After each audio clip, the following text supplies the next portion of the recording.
चीन की खतरनाक ताकत। जी हां, चाइना एडवांस में ऐसी तैयारी कर चुका है और कर भी रहा है, जिससे उसकी स्ट्रैटेजी नजर आ रही है कि उसकी पहली बात तो ताकत बहुत बढ़ चुकी है। अमेरिका भी इस बात को मानता है, लेकिन अब उसने नया क्या किया है वो आपको बताने वाला हूं। सलाम, नमस्ते, सत श्री अकाल। मैं हूं रजा और आप देख रहे हैं रजाग्राफी अनस्क्रिप्टेड की सबसे खास रिपोर्ट, अंतरराष्ट्रीय प्राइम टाइम रिपोर्ट। एक रिपोर्ट के अंदर पूरी दुनिया की तमाम बड़ी खबर आसान और सिंपल भाषा में आपके सामने। चाइना की सैटेलाइट इमेज से खुलासा हुआ है कि चाइना के जहां परमाणु बम हैं, जहां उसने अपने न्यूक्लियर बॉम्ब, न्यूक्लियर मिसाइलें रखी हैं, उन रेगिस्तान के इलाकों में अपने परमाणु प्लांट के चारों तरफ रेगिस्तान में मिसाइल साइलो बना रहा है। जी हां, मिसाइल लॉन्चिंग पैड बना रहा है। पूरी रिपोर्ट पढ़ने के बाद सिर्फ सोना सोना निकाला है मैंने आपके सामने, पॉइंट सारे निकाले हैं, सुन लीजिए। रिपोर्ट काफ़ी लंबी है। सैटेलाइट इमेज आपके सामने है, देखिए। इससे सीधा खुलासा यह हुआ है कि चाइना ने इस तरह से परमाणु बीच में और चारों तरफ मिसाइल लॉन्चर इसलिए बनाए हैं और इसलिए बना रहा है। अमेरिका ने कभी भी चाइना के परमाणु प्लांट पर हमला करने की कोशिश की तो फिर जवाबी कार्रवाई, चाइना सेकेंडरी जवाबी कार्रवाई बड़ी आसानी से कर सके और उन मिसाइल साइलों से अमेरिका या फिर दुश्मन के आने वाले रॉकेट मिसाइलों को रोक सके। हालांकि चाइना पहले ही इतना ताकतवर है कि उनकी ये तमाम मिसाइलें जो यहाँ पर तैनात हैं रेगिस्तान में, वो अमेरिका के किसी भी शहर को तबाह कर सकती हैं। और अगर अमेरिका ने हमला इस जगह कर भी दिया तो चाइना की नेवी परमाणु मिसाइल लॉन्च करने में सक्षम है। उसके बावजूद चाइना अभी भी और अपनी ताकत बढ़ा रहा है। रेगिस्तान में जहां जहां उसने परमाणु बम रखे हैं, उनकी सुरक्षा के लिए, उन पर हमले के बाद जवाबी कार्रवाई के लिए उसने खतरनाक मिसाइल साइलो और मिसाइल लॉन्चर्स बनाने शुरू कर रखे हैं।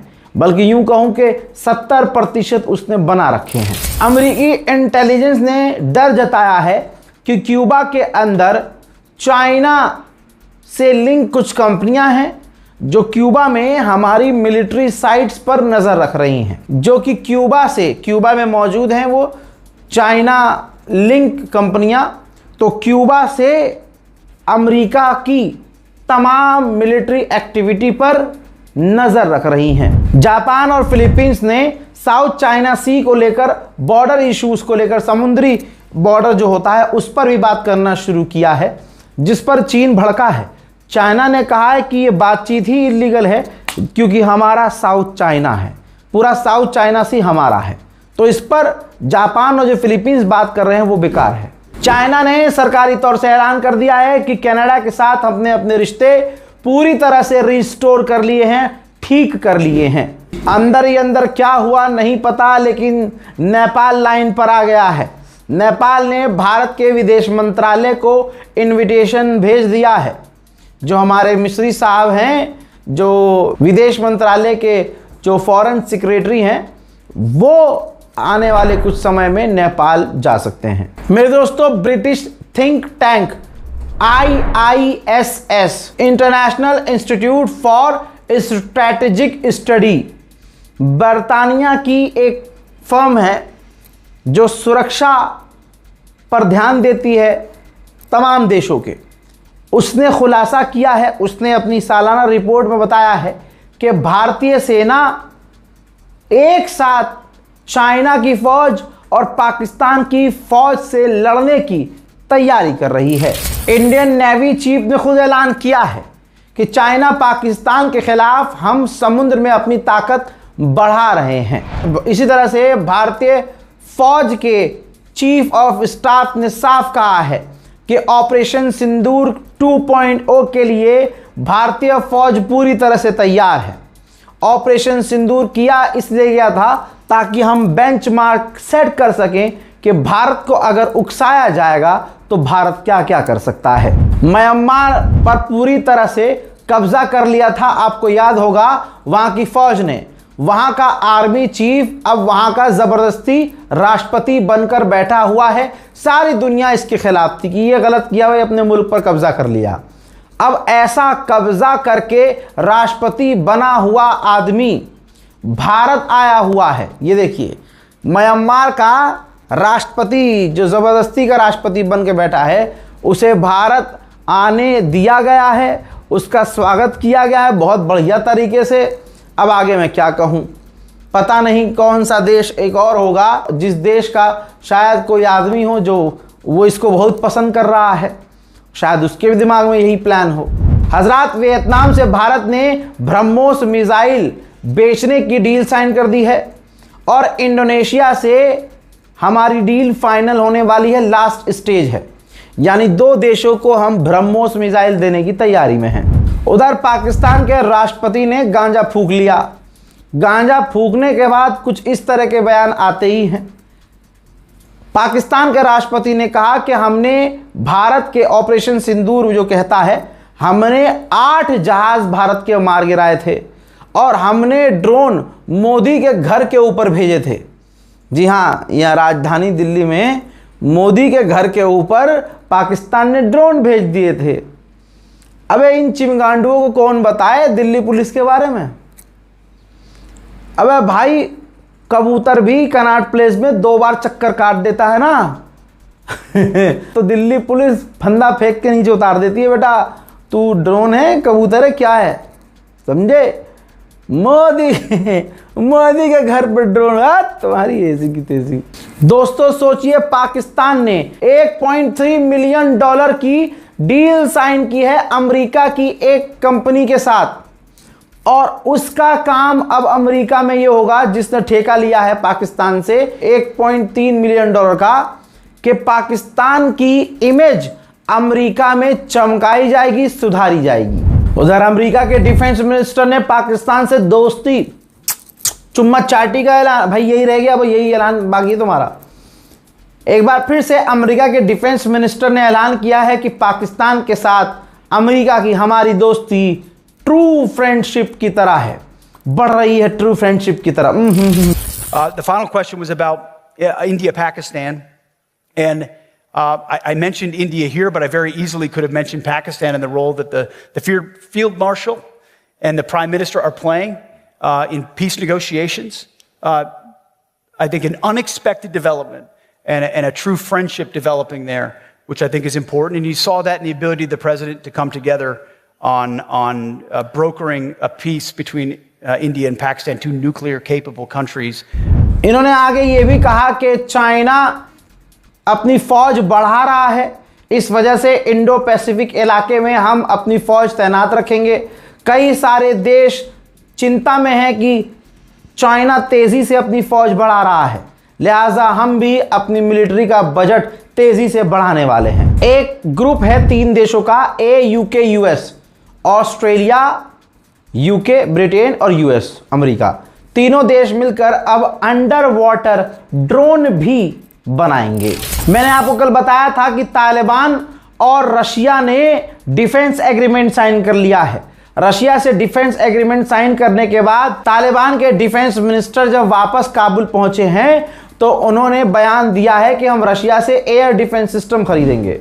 कतर ने, आपको याद होगा, डोनाल्ड ट्रंप को एक जहाज गिफ्ट किया था।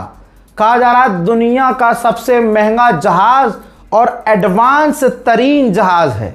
अमेरिका ने उसके अंदर $3,800 करोड़ और खर्च किया और उसके अंदर ऐसी ऐसी सुविधाएं वो बना दी कि अब उसे फ्लाइंग पैलेस कहा जा रहा है। अब वो तैयार है उड़ान भरने को। 4 जुलाई से अमेरिका के राष्ट्रपति इस जहाज का इस्तेमाल करना शुरू कर देंगे। हजरात, उधर भारत आए हुए हैं डोनाल्ड ट्रंप के दामाद और उनकी बेटी, और वो भी राम मंदिर नहीं गए, वो पहुंच गए ताजमहल और ताजमहल में जाकर वो फोटो खिंचा रहे हैं। वीडियो सोशल मीडिया पर वायरल है। मेरे दोस्तों, ताइवान को अमेरिका हथियार दे रहा था, लगातार दे रहा था और बड़े बड़े पैकेज दे रहा था। अब डोनाल्ड ट्रंप ताइवान के प्रेसिडेंट से फोन पर बात करके ऐलान करने वाले थे कि ताइवान को वो और कितने हथियार देने वाले हैं। लेकिन बीच में डोनाल्ड ट्रंप चले गए चाइना। शी चिनपिंग ने कुछ घुसा दिया ट्रंप के, और ट्रंप की अकल थोड़ी सी ठिकाने हो गई। और भाई साहब फिर चीन के खिलाफ जिस तरह से जहर उगलता था गुलाबी सुअर, उसने वो जबान बंद कर ली। अब उस मामले में यह है, बिना ताइवान के राष्ट्रपति से फोन पर बात किए ही फैसला सुनाने वाला है ट्रंप कि ताइवान को हथियार कितने देने हैं और देने हैं कि भी नहीं देने। मेरे दोस्तों, जैसे एलन मस्क हैं, तो एलन मस्क ने भाई अंतरिक्ष में अपने रॉकेट, मिसाइल सब कुछ लॉन्च कर दिए और उसका प्रोजेक्ट कामयाब भी हुआ। अब उन्हीं की देखा देखी अमेज़न का सीईओ जेफ बेजोस, उसने अंधा पैसा खर्च किया और उसने भी, ये तस्वीर देखिए, उसने भी अंतरिक्ष में रॉकेट लॉन्च करने की कोशिश की, लेकिन वो रॉकेट ज़्यादा ऊपर जाने के बजाय फट गया, ऑपरेशन फेल हो गया। फ्रांस के गवर्नमेंट ऑफिशियल ने ऐलान किया है कि अगर यूरोप के देश हमारे न्यूक्लियर अम्ब्रेला के नीचे आना चाहते हैं तो फिर दूसरे देशों से उनके फाइटर जेट छोड़कर आप हमारे राफेल फाइटर जेट खरीदिए।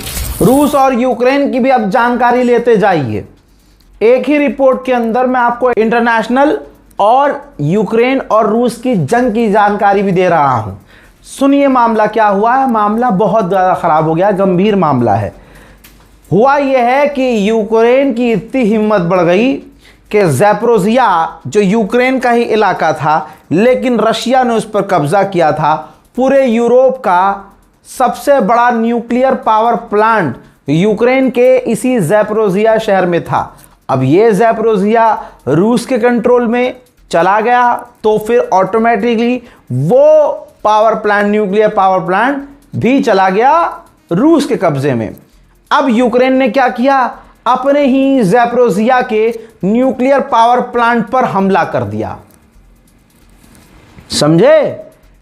न्यूक्लियर पावर प्लांट पर हमला कर दिया, जिसके बाद वहां एक टरबाइन में आग लग गई।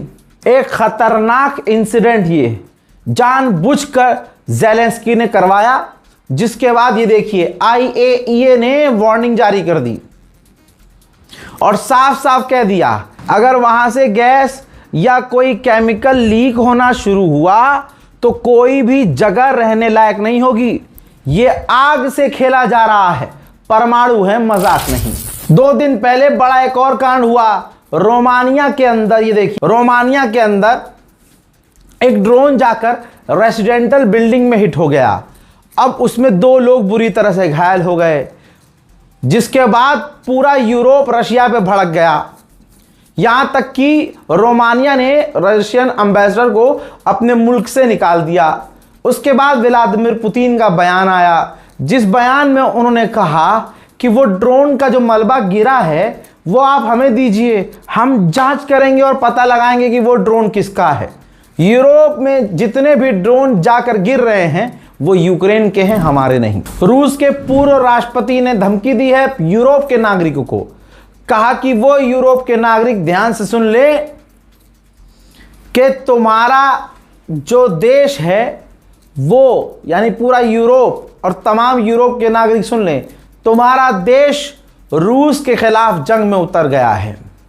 लिहाजा अब इसके रिजल्ट में जो कुछ होगा उसके लिए तैयार रहना, सरप्राइज मत होना, और तुम्हारे चैन से सोने का समय खत्म हो चुका है। हजरात, एक बड़ा खतरनाक इंसिडेंट रिकॉर्ड हुआ है।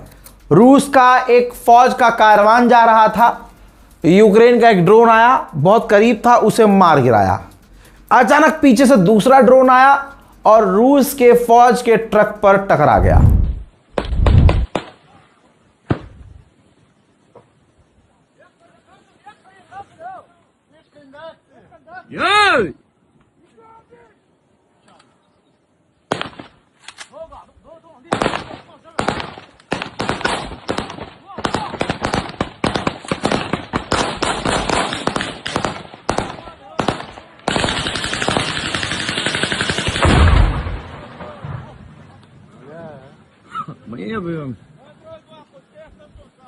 लीजिए यूक्रेन की ये वीडियो देखिए। जिम के अंदर यूक्रेन के फौजी पहुंचते हैं और जिम करने वाले यूक्रेन के आम नागरिकों को जबरदस्ती किडनैप करके फौज में भर्ती करने के लिए लेके जा रहे थे।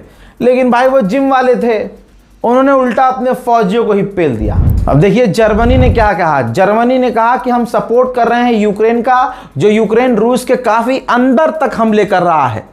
ये इंटरनेशनल लॉ का उल्लंघन नहीं है। यकीन जानिए यूक्रेन रूस का बेड़ा गर्क कर रहा है। रशिया भले ही बहुत मजबूत है, हकीकत यह भी है कि रशिया अपनी पूरी पावर का इस्तेमाल भी नहीं कर रहा है, लेकिन यूक्रेन रूस के 250 किलोमीटर अंदर तक हमले कर रहा है, जिसकी वजह से रशिया के लोग भी परेशान हैं। रूस ने यूक्रेन के रोवलो के इलाके पर बमबारियां की हैं।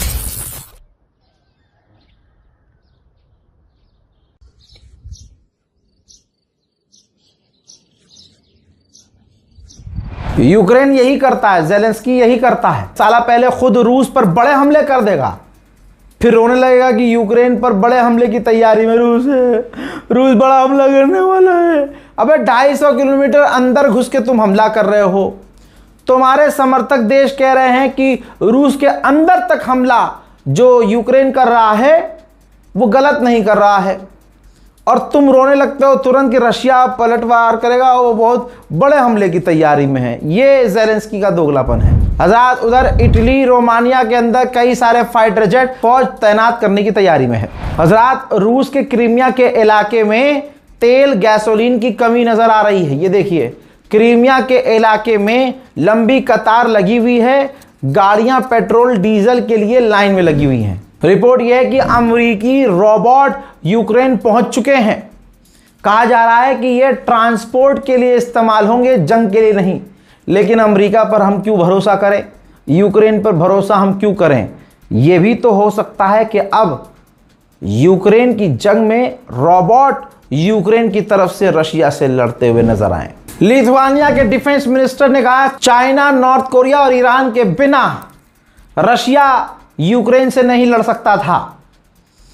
ईरान के ड्रोन, चाइना के हथियार और नॉर्थ कोरिया के सैनिक पूरी तरह से रशिया इस्तेमाल कर रहा है, और यूरोप की सरजमीन तक ईरान और चाइना के हथियार पहुंच चुके हैं। एक ब्रेकिंग न्यूज, ओमान के करीब तैरते तैरते बहते बहते समुद्र के अंदर पहली बार देखेंगे आप। ये देखिए जो ईरान ने बम यानी विस्फोटक बिछाया था, वो तैरते तैरते बम पहुंच चुका है ओमान के करीब, जिसका फोटो पब्लिक में आ गया है।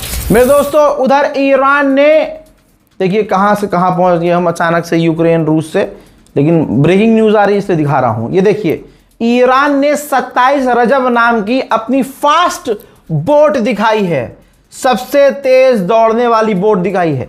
और इस बोट की खासियत यह है कि इस बोट में ध्यान से देखेंगे जिसमें मिसाइल लगी हुई है। अमेरिका का एक ऑयल टैंकर ब्रिटेन उतरा है, जिसकी ये तस्वीर है, जिसको ईरान ने छेदा है, और इतना छेदा है कि आप देख सकते हैं कि छेद ही छेद है।